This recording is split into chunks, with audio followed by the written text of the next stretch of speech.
पहली बरसात में पाली शहर के नाले उफन गए, सड़कों पर पानी भर गया, गरीबों के छोटे छोटे अस्थायी कब्जों पर नगर परिषद टूट पड़ी। इन्हीं मुद्दों पर राजस्थान विधानसभा के उप मुख्य सचेतक एवं भाजपा के लोकप्रिय नेता मदन राठौड़ की सहानुभूतिपूर्वक प्रतिक्रियाओं के साथ फैक्ट न्यूज के इस एपिसोड में आपका स्वागत। गांव की चौपाल से संसद भवन तक भाजपा की सरकारों का परचम लहरा रहा है। तब जनता के दुख दर्द की आवाज सुनने वालों को जनता की नजरें ढूंढती हैं और ऐसे में अपनी ही सरकार के नगर परिषद बोर्ड के द्वारा गरीबों और अनुसूचितों पर हो रहे अतिक्रमण की आड़ में जुल्मों पर उप मुख्य सचेतक मदन राठौड़ ने स्पष्ट कहा है कि अगर ऐसा हो रहा है तो संगठन स्तर पर विचार विमर्श कर गरीबों को राहत दी जाएगी।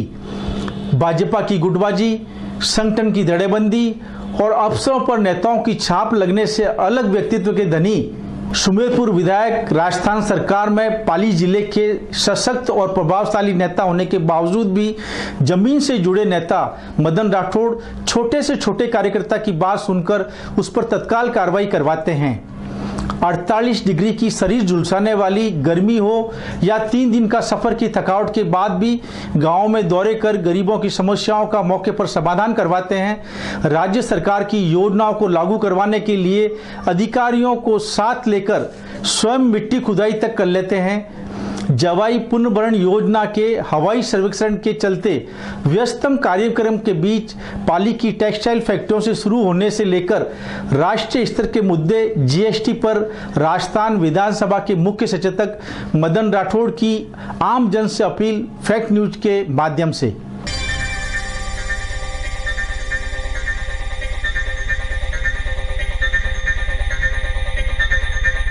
एक बात मैं आपसे बताऊं कि जो जहां बुद्धिजीवी बैठ करके इन्होंने कोई निष्कर्ष निकाल करके जीएसटी निकाला, अब इसको एक सामान्य सीए अभी तक नहीं समझ पाया है, लेकिन 10वीं फेल लोग इस पे विवेचना कर रहे हैं। मुझे आश्चर्य इस बात का है। कपड़े पर ये कौन कहता है कि टैक्स नहीं लगता था?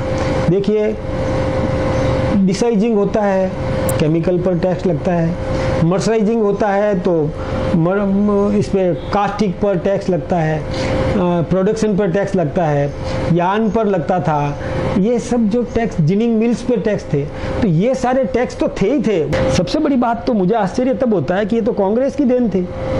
कांग्रेस ने शुरुआत की थी जीएसटी लगाने की, वो लगा नहीं पाई और हमने लगा दिया।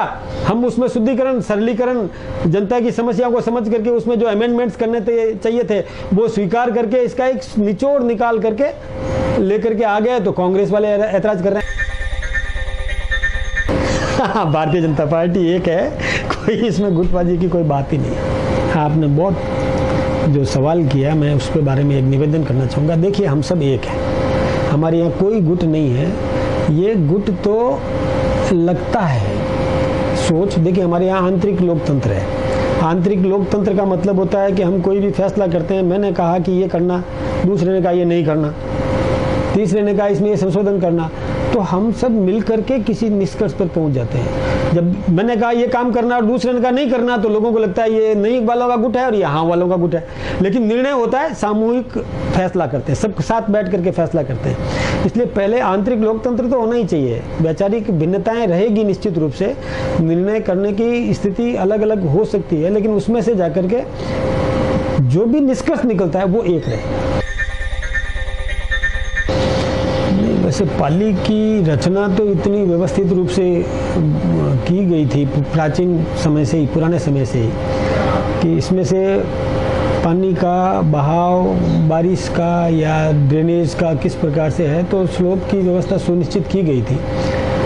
अभी ये जो विगत कुछ वर्षों से अपन देख रहे हैं कि कई जगह लोगों ने, ये बात बिल्कुल सही है, आपने ठीक सवाल किया था, अतिक्रमण कर लिए। जैसे कोई नालों में बैठ गए या डंड नाडी है उसका कुछ अतिक्रमण करके वहाँ लोगों ने मकानात बना दिए।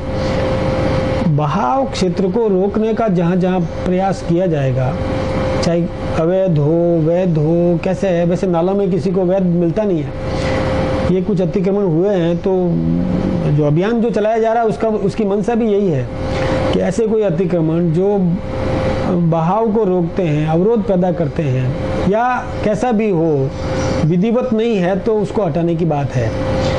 जहाँ तक नालों की सफाई की बात है तो निश्चित रूप से ये नगर निकाय की जवाबदारी है। नगर निकाय को ये सुनिश्चित करना चाहिए। और मैं अब आज आपने ये बात मुझे बताई है, क्योंकि मैं बाहर था, पिछली बार भी ये समस्या आई थी तो हमने कुछ काम किए थे यहाँ साथ में जुड़ करके, स्थानीय जनप्रतिनिधियों और कर्मचारियों के साथ मिलकर के मैंने भी कुछ काम किए थे। और अभी ये फिर मैं देखूंगा इस बात को कि ये व्यवस्थित रूप से हो जाए, नागरिकों को परेशानी नहीं हो, पानी की निकासी भी सुनिश्चित हो, पूरा प्रयास करें। न्याय तो समान सबको मिलेगा, इसमें किसी के प्रति कोई भेदभाव नहीं होगा, चाहे गरीब हो चाहे अमीर हो। उल्टा गरीब को राहत देने का भाव जरूर हमारे मन में हो सकता है, लेकिन न्याय सबके लिए समान होगा। न्याय में कहीं भी कोई, जहाँ कानून की बात होती है, जहाँ न्याय की बात होती है, उसमें न कोई अपना है, न कोई पराया है, न कोई अमीर है, न कोई गरीब है। समान रूप से सबके साथ व्यवहार किया जाएगा और ये सुनिश्चित करेंगे। यदि ऐसा है जैसा आप मुझे बता रहे हैं, क्योंकि मेरे को इसकी पूरी जानकारी तो नहीं है, मैं मेरे विधानसभा क्षेत्र से बाहर कहीं अतिक्रमण करता नहीं हूँ, लेकिन यदि आपकी बात सही है तो ये ठीक बात नहीं है। हम उचित माध्यम से सक्षम नेतृत्व तक ये बात रखेंगे। न्याय सबको समान रूप से मिलेगा, किसी के साथ भेदभाव नहीं करने देंगे।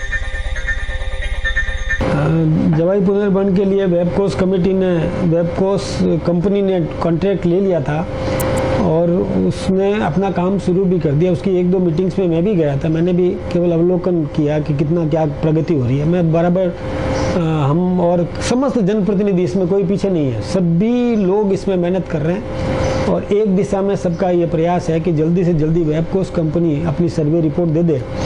हमने केंद्र सरकार से भी जगह समय समय पर जाकर के, और जैसे ये आर्मी से भी परमिशन लेनी पड़ती है, वो परमिशन भी दिलवाई ताकि वो हवाई सर्वे हो जाए और नेचुरल ग्रेविटी से ये पानी जवाई बांध में आ जाए।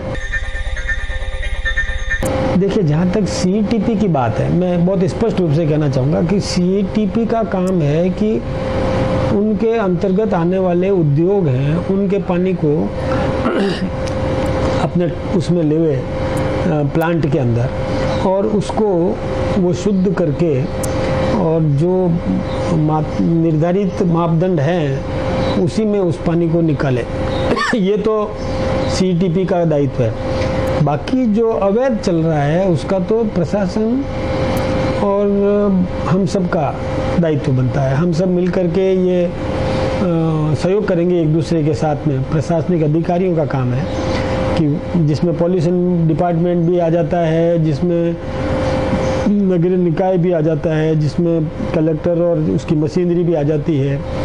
हम सब मिलकर के और ये सुनिश्चित करेंगे कि अवैध तरीके से कोई प्रदूषण फैलाने का काम करे, ये बर्दाश्त नहीं करेंगे।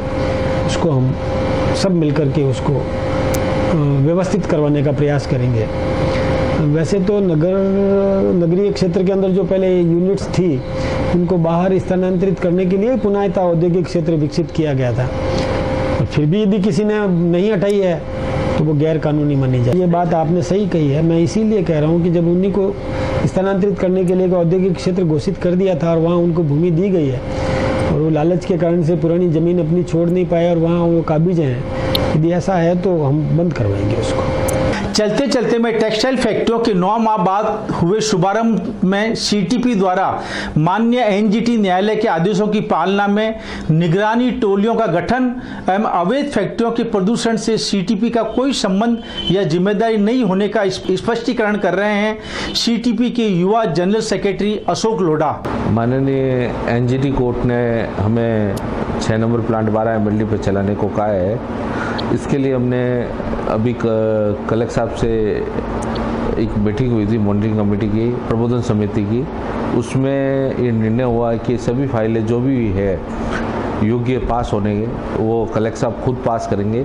अभी फर्स्ट फेज़ में 19 फाइलें पास हुई है, वही चल रही है और इसके व्यवस्था को सुचारू रूप से बनाए रखे के लिए हमने 3 मॉनिटरिंग कमेटी बनाई है। एक जिला स्तर पर, एक हमारे ट्रस्टीज़ और जो एरिया एसोसिएशन के मेंबर है और एक हमारे एम्प्लॉय, वो डेली वॉच कर रहे हैं कौन सी फैक्ट्री चल रही है या नहीं चल रही है।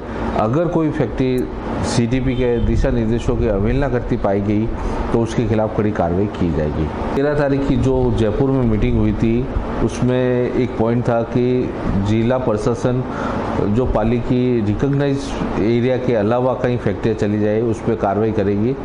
उन्होंने कलेक्टर साहब ने लिस्ट ले ली है और जल्दी उनमें बिजली पानी के कनेक्शन काट दी जाएगी। हो सकता है उन पर कड़ी कार्रवाई हो। सीटीपी तीनों एरिया रिकॉग्नाइज एरिया है, उसकी जवाबदारी सीटीपी की है। दूसरी अवैध फैक्ट्रियों की जवाबदारी सीटीपी की नहीं है और सीटीपी की वो जिला प्रशासन, आरपीसीबी या नगर परिषद उनकी जवाबदारी है, वो एक्शन लेंगे और हमारी जवाबदारी सिर्फ तीनों एरिया की ही है।